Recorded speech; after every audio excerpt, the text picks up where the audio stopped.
We closed the deal in September of that year. And that was for £13.3 million. The other bit was the emotional impact, and nobody ever talks about that. My identity was so heavily linked to that business. I felt quite heartbroken with letting the team go, so emotionally and personally, but I had no idea how I was going to feel once I sold the business, and even less idea how I was going to cope working for a boss again.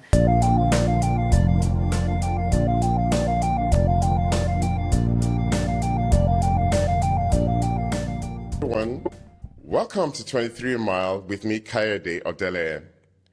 Today, I'm joined by Rachel Murphy, CEO of The Grafter and a twice exited founder. Rachel built and sold it for £13.3 million in 1,000 days, a spectacular achievement. Along the way, her team built the UK's COVID home testing service in just 8 days.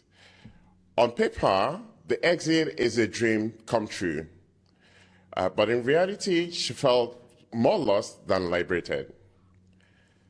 Now as CEO of The Grafter, she helps entrepreneurs prepare for exits, emotionally and not just financially. On the show today, we'll unpack how she built and sold a company in just 1,000 days, why the exit left her emptier than she expected, and the work she's doing with Grafter, helping founders scale and prepare for the exits. Rachel, welcome to the show. Morning, absolutely delighted to be here. Thank you very much. I could do with that intro wherever I go, actually, Kayode. That sounds uber impressive. So you're telling me I could start a side business offering intros to successful entrepreneurs? I think it's a service you should seriously consider for 2026. Maybe we can do that together. Anyway, I'd like to start at the beginning. I'd just like to hear a bit about growing up, influences on career and entrepreneurship. If we could start with that, please. Yeah, cool. So I'm one of three, and I'm the eldest. So I've got two brothers, and right from the start, I would say we have, as a family, a really good work ethic. So things like, even the name of my current company, The Grafter, comes from growing up and hearing, you've been grafting. So, at some points, I probably heard both of those terms. But as a family, my parents are 21 years older than me. I'm 47, and they're both still working, which I think tells its own story. And not because they need to, but because they want to. So I think growing up, born just outside of Manchester, and we moved down to Surrey when I was 10, and right from the start, I was very entrepreneurial, and I guess a typical entrepreneur in so much as wasn't great with authority, wasn't particularly great with being told what I was doing, always thought I kind of knew best. And so I guess it was an obvious route, really. But in my younger years, I would say I was pretty focused at school on the stuff that I was interested in. If it was a topic that interested me, history or English, I was available. Anything that didn't, I was missing in action normally. Amazing. I mean, I like that. I like that whole the process of grafting and what it does for life. You touched on rebelliousness now. I think this carried on up till high school. You survived school till high school, but you decided university wasn't for you.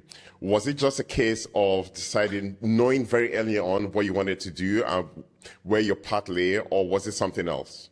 If I'm totally honest, it wasn't that I knew my path was clearly defined. It was more that I knew if I went to uni, I would just get pissed for 3 years. I would never get a degree. I'd never hear the end of it from my parents.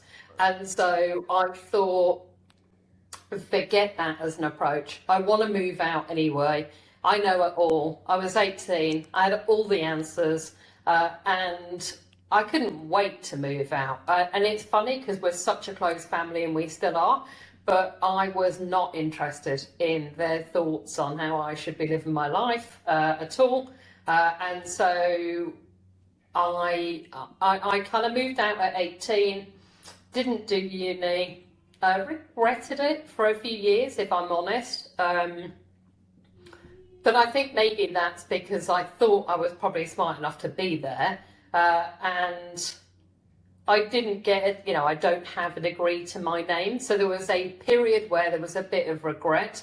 But equally, I wanted to go and earn money, and I wanted the freedom of making the decisions myself. And even if I made mistakes, that was fine, providing it was me that was kind of calling the shots. So yeah, 18-year-old me, I was very lively, Cody. I don't know what to tell you. 47-year-old me can still be a bit lively, but 18 was pretty wild. Rachel, I have a lot of questions, but I'm trying to remind myself the purpose of this show. So I would stick to the script. But you ended up, despite this picture you painted of being rebellious, not going to school. By your mid-30s, you found what I'll call you've built a successful career in the Big Four. I can imagine it couldn't have been a straight path, getting from 18, rebelling, to 30, all the success. Fill us in. How did that happen? No, so I think the work ethic has always stood me in good stead. So I have a very addictive nature, and that's manifested in lots of ways over the years, and you know why I'm 11 and a half years sober today. And in some ways that addictive tendency is a superpower because it's handy from a work perspective. And what it meant was when I showed up at work, I was beyond committed in way of what I was doing, and I was lucky enough to work for a number of the Big Four very early in my career, and I knew I probably wasn't permanent material for them, and I also knew they probably weren't a permanent home for me, but it was great learning, an unbelievable experience, and the opportunity to work internationally when I was so young as well. I worked for KPMG at their international headquarters in Amsterdam. I then did some projects for Accenture, and I worked in various locations in the UK, but was then working over in Santa Clara for Nortel. So lots and lots of, and Canada as well, did some work in Canada and Germany. And so I think what probably happened was you got a combination of an addictive tendency. I do like working hard, I always have done. And I think probably new people, new places. Lots of people get freaked out by that. I've always loved it. I've been an interim since I was 19 years old. So I'm used to moving and changing job, location, people every 18 months. And I kind of relish that. Whereas a lot of people would freak out and think, I don't know people, this is uncomfortable. I'm like, right, come on, let's meet everyone. Let's go and move fast. So my career went through interim roles that were project management to program management to running entire functions to running entire businesses, probably faster than most. And so that explains, I think, that kind of 15-year period. And in my 20s, I did build and sell a company. And so I had some frame of reference around that, but it was heavily interspersed with doing turnaround and transformation work. And I think I was, and I probably still am a little bit of a chaos junkie. If something is not working for whatever reason, you need to bring some energy around getting that solved. And so that accounts for how I ended up, with some some pretty big roles. Was Chief Information Officer for Department for Education. I ran the services business for Kier, the construction company, ran the services business for CDW, one of the largest IT resellers in the world, and I loved it. You know, I had a lot of fun doing those jobs and building those teams and making things happen. Amazing. But I mean, you made a move from Big Four, which to many is a career dream. And I mean, benefit of hindsight now, that was the right move. But from where you were sitting, I mean, 15 years ago, what was that trigger for you leaving a comfortable job that you've risen to the top and you could coast for the rest of your life? I feel you've mentioned the chaos junkie, but is there anything else that made you say, this isn't for me, I need to go do something else? I think that is a great question. I'm not sure I've ever been asked that either, Coyote. So the thing for me is, I think on some level, I like to really test me. And I think there's an element of being a little masochistic with me. I'd like to stress, not with others, but I want to see how far can I go. For me, I'm only ever competing with me. And so you're absolutely right. I was putting big day rates. I was sitting on the boards of these companies, and I was responsible for budgets up to £200 million, and I had 500, 600 staff. I wanted to go all the way to not nothing. I wanted to start with a business, and I wanted to prove that I could build that through and sell it in a relatively short period of time. So having built and sold one, which was definitely more luck than judgment in my 20s, in my late 30s, I went through an expensive divorce, and I thought, it's now or never. I was 39, and I just thought to myself, you know, financially not in a great place. So let's go. Not, you know, poor me. Let me dive into bed, pull the duvet around my head and wonder what's going on. I was like, right, let's have it. So that was, I must get motivated, I think, by an element of crisis and drama. A theme emerging here, which I'll come back to you.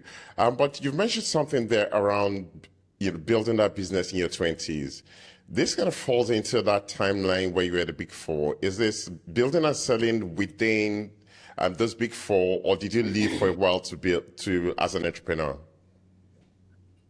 I left, so about 24, left, and then built and sold. And the reason I built and sold this one, I saw an opportunity in the market. There was a piece of software being implemented into London boroughs, into councils in the social care space.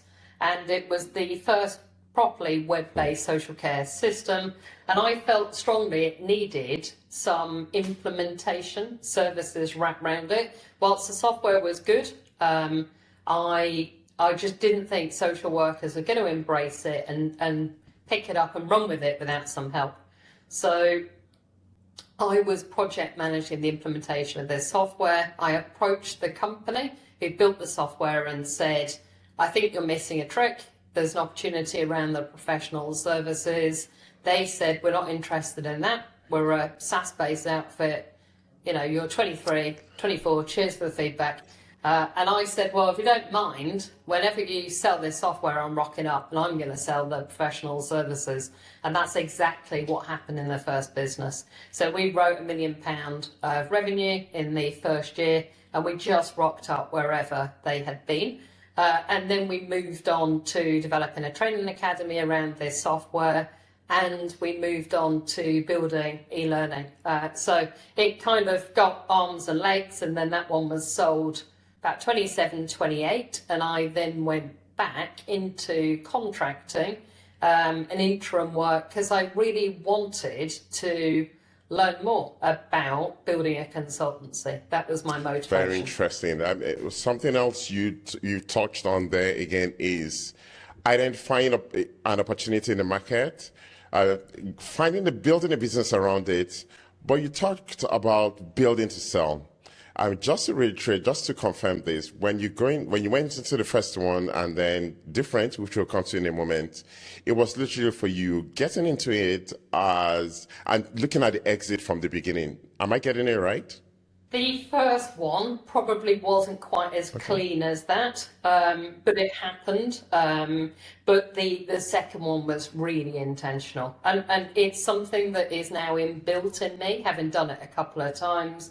And I always ask entrepreneurs, and I always ask if I'm doing a speaking gig, if you're an entrepreneur and you're building a business, what are you building it for? Why? The why.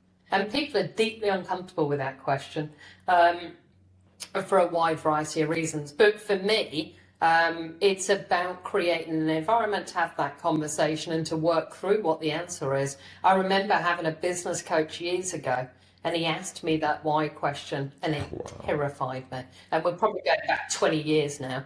And his question was, why are you doing this? Why do you want to go after that? And I didn't have those answers at that time. And I guess for me now, I really want to help entrepreneurs to find the answer. And the answer is different for every one of us.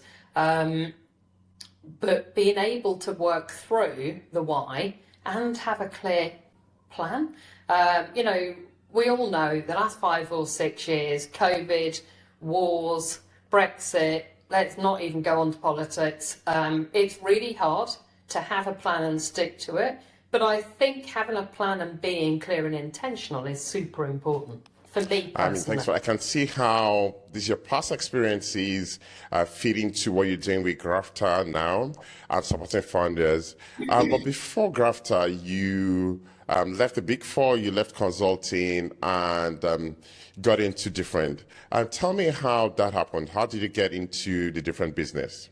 So prior to Difrent, I led the patient-facing transformation of the NHS and built the NHS app, nhs.uk, put Wi-Fi into every hospital in the country. And I'd done a business transformation of a health regulator prior to that. So I'd totally fallen in love with healthcare.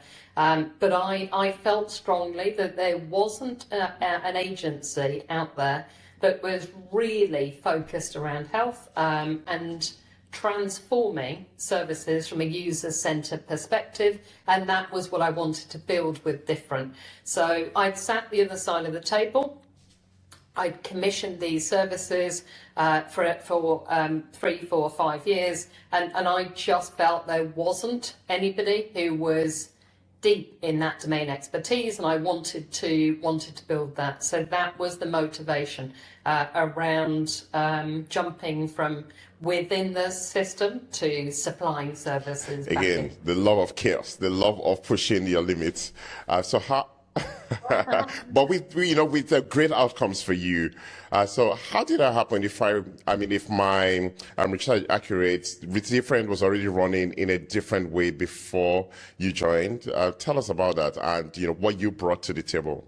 So a friend of mine, Steve, had been running Difrent as a recruitment company for about 10 years.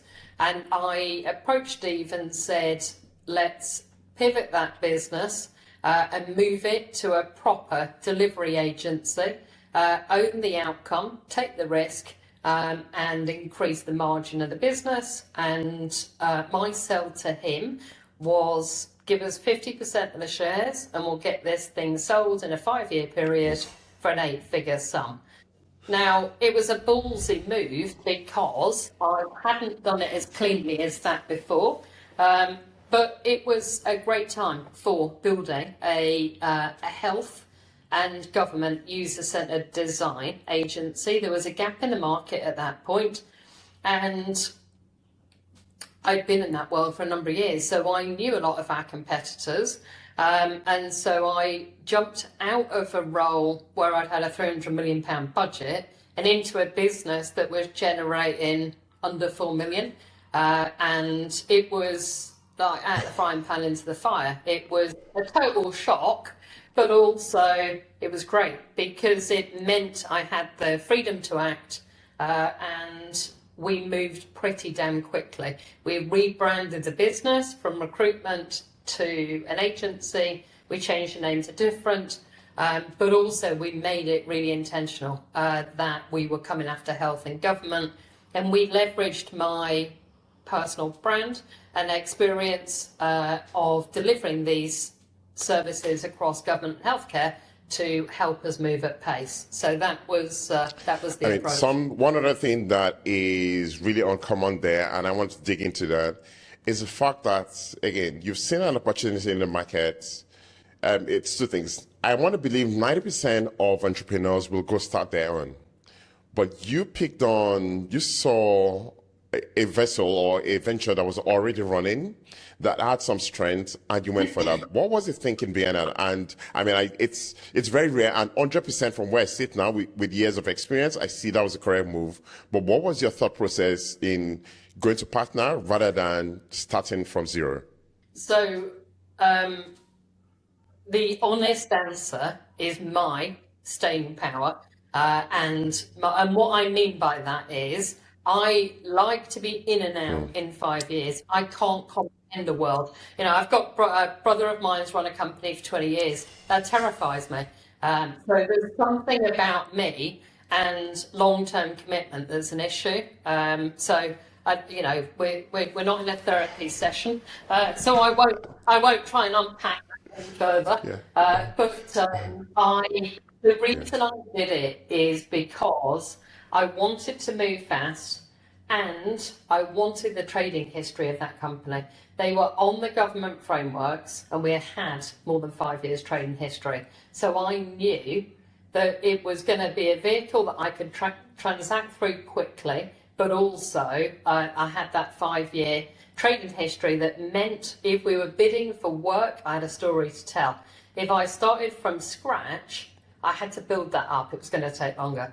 And so I wanted to move quicker. That's the honest truth. And I'd known Steve for 10 years. I had worked as an interim into an agency he'd worked for before. So we had an understanding of each other.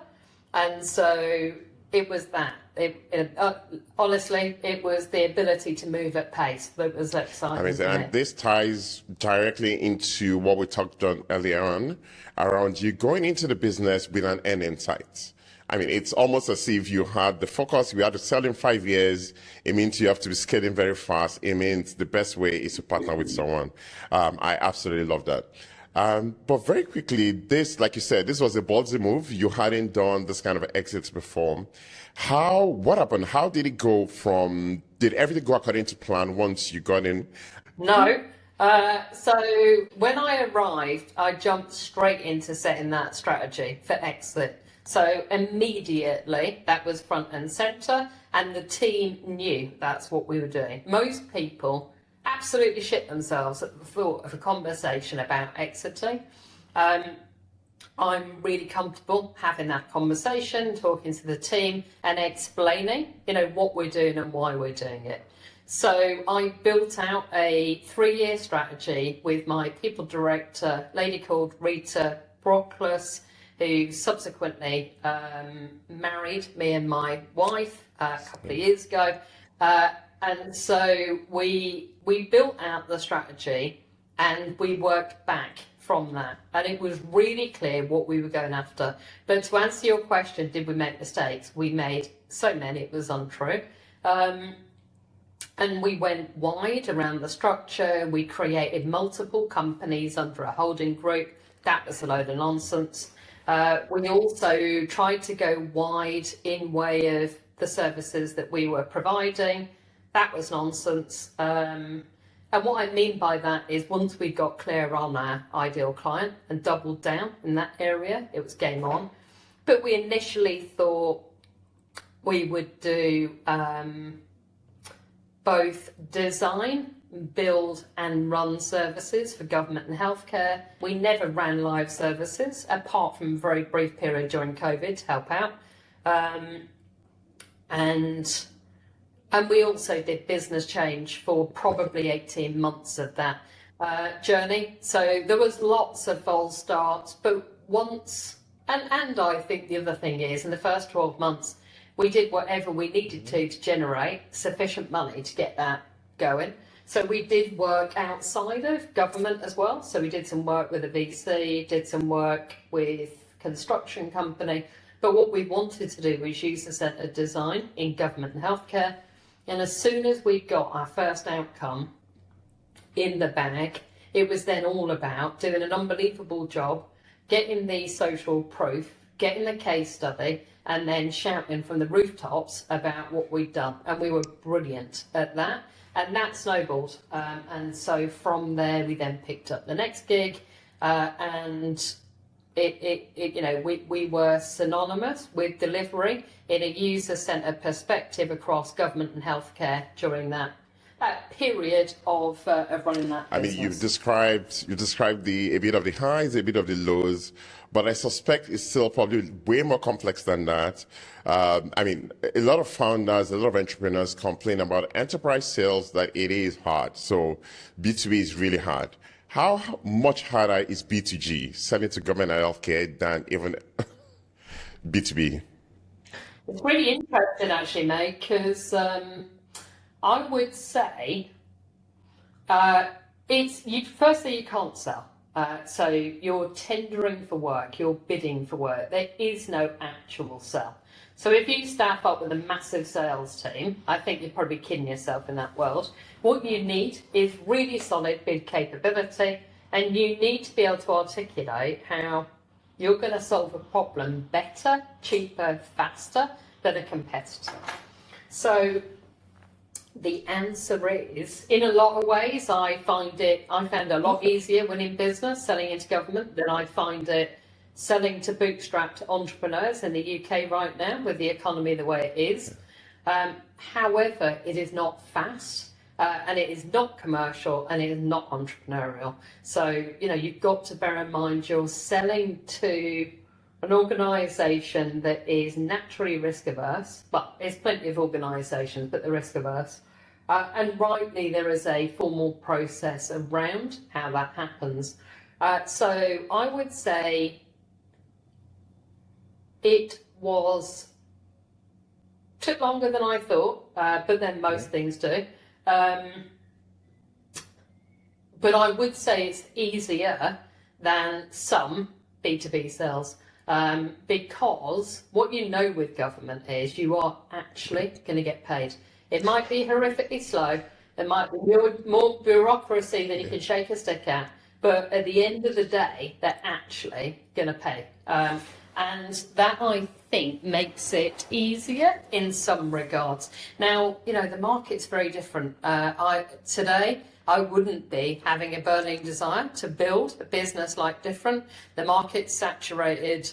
It's chaotic at the minute, trying to navigate money from an NHS and a government perspective. But at that time, this was pre-pandemic, and people were, I wouldn't say they were spending wildly, but if you were good at what you were doing and you had that playbook, that you could show up and you could repeat what you'd done and make it faster, cheaper, more efficient for another department, then it was a compelling proposition. Is the honest answer. Amazing. And I mean, you mentioned the pandemic there. You started before the pandemic when things were quite good. Difrent built the COVID home testing service in a short period, if I'm right. How did that come about? It came about because we built a lot of government and healthcare services. So we built the NHS jobs platform. So every single hire into the NHS, be it a brain surgeon or a hospital porter, comes through that platform. We built a number of large-scale services for various parts of government, and we were approached on the Sunday night in March, I want to say. Maybe it was later in the year, actually. March is when it kicked off. I think it was June. And Sunday night, 10 o'clock, I took a call from the Chief Clinical Information Officer at the NHS. I'd worked with him before because I'd built the NHS app. And the call was, can you build this service? and can you mobilise in 24 hours? And the answer was yes, because I'm an entrepreneur, Coyote. And so I knew that it was an opportunity, but we ran at massive risk. There was no paperwork in place, there was no purchase order. But if you're running a health consultancy in a pandemic and you get a call like that, and you care about your country, and I'm very driven by wanting to help anyway, it was a no-brainer. So we mobilised a team that night. And then we worked 24/7 for split shifts over the next 8 days. Then we put it live on day 10. And that was the first digital service that went out to get COVID tests into the hands of, initially, it was purely built for frontline staff, and we were testing it at London Ambulance Service. But as is often the way when you're building services for government, the health minister at the time then announced it was a public service about half an hour later. So it ended up, I think we shipped over 1 million kits on that service before it moved over to a scaled live service. Amazing. With all these accomplishments, with all the hard work you mentioned earlier on, that your team were really good at what it did. You got an acquisition offer just as you had anticipated at the beginning. Was there a time where you then thought, okay, right, now is the time to make this happen? Did you go out to go look for the acquirers, or how did the offers come in? Just before the November of 2019, we had the first conversation. We had an approach from a company that wanted to buy us. We met, and I said, not for us, park it. And then fast forward into March, pandemic kicks off, and that same company were continuing to circle, but also we were working with a couple of other companies building services, and they too approached us and offered to buy us. And I thought, well, I don't know really what that thought process was, other than now's the time, because we wrote an extra $750,000 we weren't planning on writing that year, because if you're a health consultancy in a pandemic, it frankly doesn't get any better. But I'll caveat that by saying I am not responsible for releasing that bloody virus. I decided it was time to run a process at the same time as we were building the COVID home testing service. And I personally was shielding because I'm very asthmatic. So if we go back to that period of time, it almost feels surreal now to even remember it. It was crazy, didn't go into supermarkets, couldn't go out. Somebody on the shielding list the first time round, I was advised not to leave the house. And so it was completely surreal. But I had been living in London, and I actually moved into my parents' place in Camberley because myself and my partner were living separately at that time, but I didn't feel comfortable in London, and so shipped into my parents' place, but were shielding and therefore isolating, and it was surreal because I was there for about 6 weeks, maybe 8, I think, and then maybe it was longer than that, but it was also a very good summer. So I do recall running the company, we're running services around the clock, and selling the bloody business and getting a decent suntan, KOD. So that's my contribution to that. I mean, for someone who loves chaos, what more could you wish for? I think there's chaos, and then I think there's that. It was definitely too much. But it's hard because, when you're building those services, I had to be looking at the data as well all the time. And as somebody who's chronically asthmatic, it really freaked me out personally. And so in one hand, business hat on, we're building these services. Personally, I'm like, Jesus, terrified because we hadn't had jabs, and it was Yeah, it was super early. I would have done a lot for a COVID jab back in those times. Yeah, it was a crazy period. Crazy. I mean, interesting, right? And the M&A processes are, on a good day, they're very tedious. Then running it remotely during pandemic. But during that period, did you have help from bankers, advisors, lawyers, or did you run most of that process by yourself? So the one person who helped, so my business partner ran quite a lot for financial modelling. So Steve was a bit like the Rain Man. So he ran a lot of financial modelling. And my father's advice to me, my father has built and sold a number of companies, and he said to me, Rach, you've never listened to anything that I've had to say, ever, but do me a favour and please use my lawyer to do the transaction. And so his lawyer, Sean, who's done a number of transactions for him, acted on my behalf. She was unbelievable, and we continue to work with her now. We refer business to her when we're doing transactions for other people. So she sat alongside, and that was that we didn't have corporate finance. We didn't have an exiteer, an exited founder. And a lot of the reason why I built The Grafter was a direct response to what I still felt I was missing as I went through transaction number 2. And I think the other bit was the emotional impact. And nobody ever talks about that because people are focused. Corporate finance are all about drive the number. And rightly so. But I had no idea how I was going to feel once I sold the business, and even less idea how I was going to cope working for a boss again. So it was, it was a very interesting period, that's for sure. Okay, but thankfully that closed. Did that all happen that same year, 2020? The money hit. Did it close the deal that year? Yeah, closed the deal that year. But the funny thing is, I'd never met the lawyer in person because, of course, we were all had to be, we all had to be distancing. So never met the lawyer. I met the buyer once before the transaction closed. And that was for a socially distanced walk with one at the thing.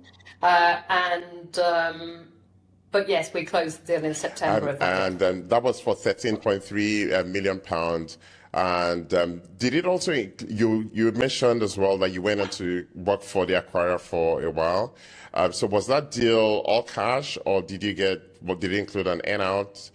Tell me, what was the structure of the deal? So structure was cash and shares over an earn-out period. So I had a lock-in for an 18-month period, but I was locked out the market for 3 years. So I couldn't build a similar business to Difrent for 3 years. And I needed to go over for an 18-month period. And the 13.3 was a total consideration predicated on hitting certain markers over that earn-out period. And TPX was a listed business, so it's in the public domain. All of this is in the public domain, but of course, if you sell to a listed business, then their share price can go up, but it can also go down. So some brilliant learning on that. Which on that I guess journey. we will touch on in a moment when we get into how you are using this experience to advise founders. But after the exit, what was there? Did you take some time off before going back to work? What was that? How did you celebrate? You absolutely have to celebrate this amazing achievement. What was that like? So it was, in a way, it was the oddest experience. There's an element of feeling incredibly proud of what you've achieved. How I celebrated was we did a family meal at a restaurant in Chiswick, Italian restaurant called Villa Giardino, and we all sat outside, my parents, brothers, wives, kids, all of us, and I remember that. I remember that evening very clearly. So there was a celebratory dinner. What I didn't do was race out and buy a Porsche on day one. I actually did that about 9 months in, and it only lasted 6 months because I managed to get 9 points and thought, forget this. So that went back. But I guess the bit for me that I didn't legislate for was my identity was so heavily linked to that business. And I really struggled with, I felt quite heartbroken with letting the team go, so emotionally and personally, and I still have some members of that team now that work for me at The Grafter. So, you know, it's continued on, but I took 3 months off. I was advised to take 6 by a friend who'd done something similar, but I thought, you must be joking. And a different lawyer, as part of the deal, tax lawyer I think she was, she said to me, Rach, just go and lay on the beach for 12 months. I said, I'm not sure you've understood who you're working with here. So I took 3 months off, but I also, I'm kind of wired for action, and I like feeling useful, is the honest answer. So we raised some money because the whole war kicked off in Ukraine. So 3 entrepreneurs, we raised 50 grand and we went into Ukraine a couple of times to help out. You know, so we helped out, we bought like food and bedding for families that have been displaced the first time, and the second time we bought like military surveillance equipment and loads of other stuff. And so I think there was a need to feel useful, and that fulfilled that. And then I went and did a psychedelic mushroom retreat, and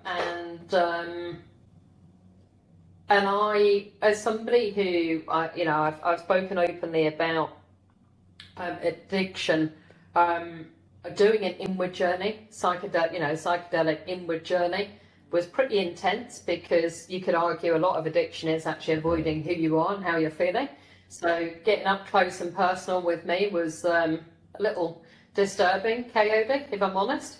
And after that period, my wife said to me, just go back and build another company, because it's a combination of heading to war zones or doing plant medicine. I'd rather you were building a company. And so I think I think that, and you know, the other bit for me was there was unfinished business.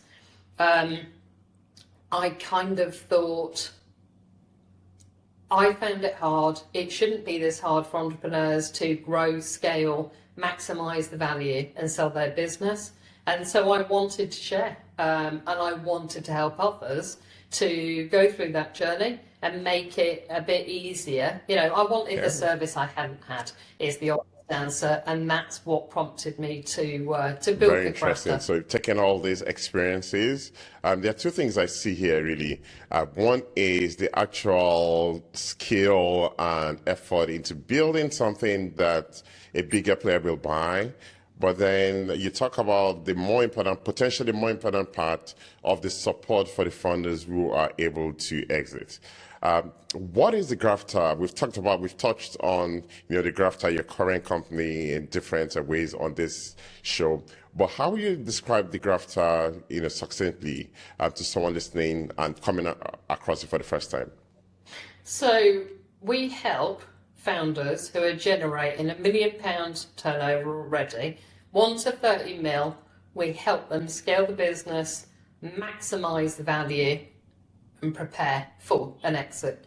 And we have developed a methodology that analyzes where is a business today, creates a plan that will help them grow, maximize the value, sell the business, and we have a team of exited founders, we call them exiteers, who sit alongside a business and will help make that a reality over a 12-month period. And we've helped 50 companies in the last 13 months to increase their revenue. We have raised some money, 50 million. We've done an acquisition, 7-figure acquisition in a 10-day period. We've doubled the revenue of half a dozen of those companies, and we've sold 5. So we are on track to take that methodology to the US this side of Christmas and start working with US companies as well. For me, I want everyone to have access to this. So it's been a consultancy play until November, and we will continue to deliver this exiteer-led delivery, but also we've built a platform that if people want to get off their backside, do the learning themselves, they can access this for 500 quid a month, which is 10% of what we would charge if we were running it for them. So if you're an entrepreneur that's doing a mill and wants to grow your revenue and plan to sell your business and sell it, then get in touch. Sorry, I didn't mean to drop into sales but we mode have to. there, We're entrepreneurs. Come on. At the end of the day, At the end of the day, we can't avoid where we are. We have to sell. In a nice way. But interesting, very interesting, a couple of interesting points there. Maybe the first question for you is, what do you see are maybe the top 3 blockers for founders not to be able to take this journey themselves? I mean, again, let me get into into scripts. Let's say I'm the founder, I'm making £2.5 million. What are the blockers you see that stop a founder like me from not being able to achieve what Grafter brings? That is a great question. So let me give you the top 3. First one, that you're working in the business the whole time and not on the business. So we cannot scale these businesses if it's totally reliant upon the founder. We have to get out of our own way. We have to have repeatable processes, and we have to trust others that they can actually deliver. So one of the key issues we see is the founder is firmly in the business and not on the business. I think the other bit is about having a support network of people who've been there, seen it, done it before. They've got the cheat sheet. Yeah. Do you know what I mean? They've got the playbook and they're prepared to use it. So it's having that sounding board of saying, I don't know what's happening here. Can you help me with that? It's just it's the backbone, mate. It's the backbone. And that's what our exiteers do. So I think working in the business, not on. I think being able to access expertise who has actually done this. We are not theoretical scalers of business. We've actually done it. And that's the difference. This isn't corporate finance or pretty fucking PowerPoints. This is the hard yards, sitting alongside in the trenches, making it happen. And I guess the third thing is probably the antidote to imposter syndrome and confidence, because we all get in our own heads. And, those heads are noisy, not just mine, but everybody's. And so being able to support a founder through that, you've got the business now as point 2 that I've talked about, but I think the emotional support and being able to just be able to support a founder through that, kick the tires on ideas is so powerful, and it's my favourite part of the job, that, because we will always get in our own way. And I'm building a startup again this time round, and so I too need that as I continue to build Grafter, and so it's a constant challenge, and having that sounding board is so powerful because, you know, given half a chance, you know what it's like as an entrepreneur. You know, 15 times a day, it's a roller coaster. It's like unbelievable, everything's amazing. Jesus, what the fuck am I doing here? So being able to level some of that out and give a bit of perspective is so powerful. And the most important bit is, you know, it's people who are not, we're not theorists. We've done it. And so, you know, the old adage of, well, you know, would you trust someone to sell your business that's never built and sold one themselves? Very, very interesting points there. But one more thing I picked on there is something like you said, not corporate finance, very unique to what you do. Having the exiteers, you know, former exit founders adding the value. How much of what you do there, having the exit work on businesses that want to be sold, is also adding value to the exiteers, which is also giving them something to do. Massive. Massive. And I think exited founders fall into a number of camps. So you've got plenty that will sell a business, trouser a load of cash, and will want to sail off into the sunset and for fair play. But there are plenty of us that are wanting to continue using the brain and want to be of service and want to level up and help out the next generation. And so I think that the Exiteer community is run by James, our kind of chief Exiteer. And James is also a qualified psychologist, so brings a very interesting element around the emotional support. But I think that community, and I think the services that they offer and how they work with clients is unbelievable. You know, it's a very intense relationship, but it's super supportive. And from an Exiteer perspective, you get to work on a business and not in it. And so plenty of us have been in that. Some of us, you know, the masochistic ones want to do it again. But something being close enough is good enough. So it's I can great. see how that is a win-win for both sides then. One question there, what kind of businesses do you work with in terms of industry? Are they typically bootstrapped? Do you get some venture-backed businesses? Are they mostly service, tech? What kind of businesses do you typically gravitate towards what you offer at The Grafter? So in the first 12 months, we concentrate heavily on the sectors the Exiteers had, which would be an obvious move. So healthcare, consultancy, SaaS, and agencies. And then after year one, we've cast that net wider. So data, AI, a new client is alcoholic beverages, prop tech, office fit out, so pretty wide and varied. The one thing I would say is in the main B2B, probably 20% of B2C, and we have today one client outside of the UK, but we intend to be pushing the service hard in the US, starting from January through a partnership with an M&A firm. I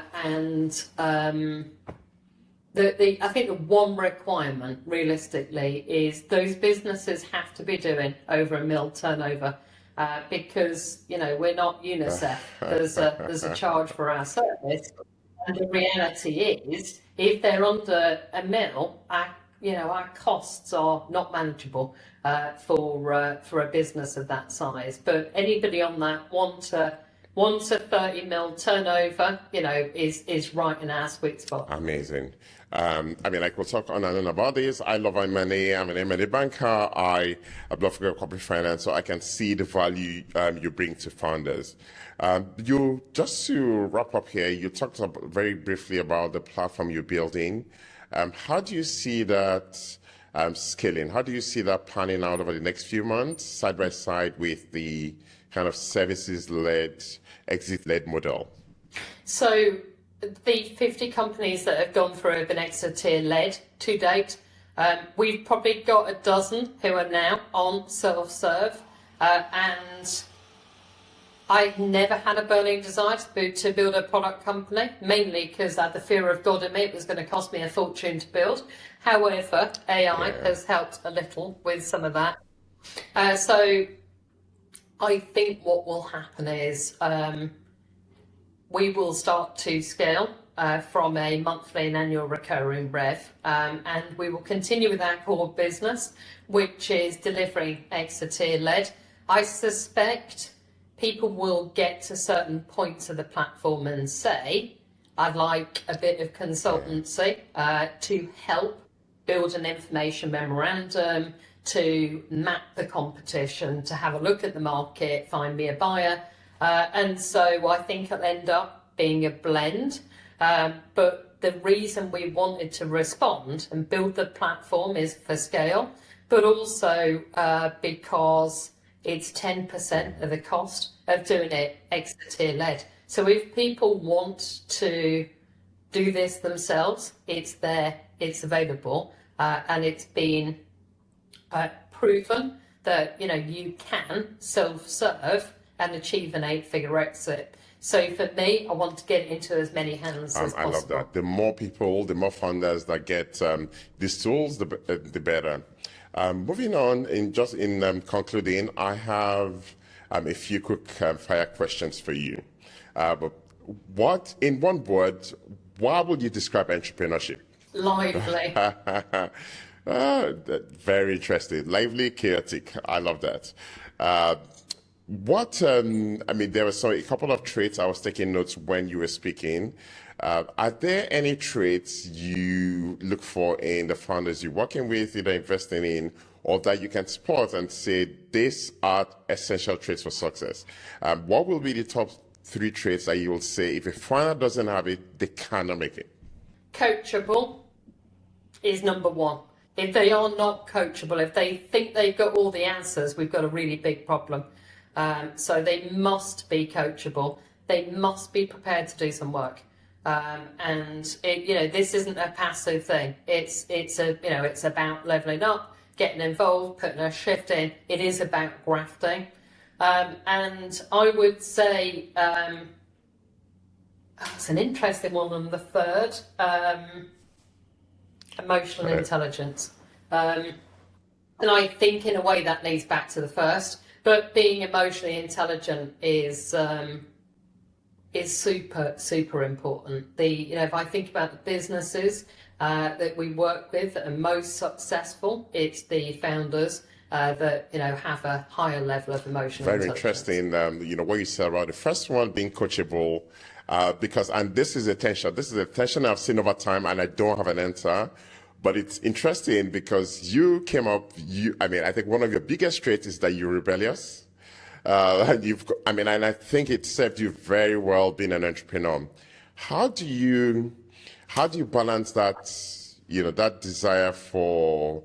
I'm sure you look for founders who are rebellious, who want to shake up the status quo, versus being coachable. How do you balance those two up? I think they're different. Yeah, I think they're different things, mate. I was always I've always been rebellious. Yeah, I always will be. But if somebody had a skill that I wanted, I want to plug in and get that. So that has never changed. I think probably, if I go back to when I was at school, business studies was really fucking dull. About how to incorporate a limited company. If I was doing an entrepreneurship A-level today, I reckon I'd absolutely love it. But I think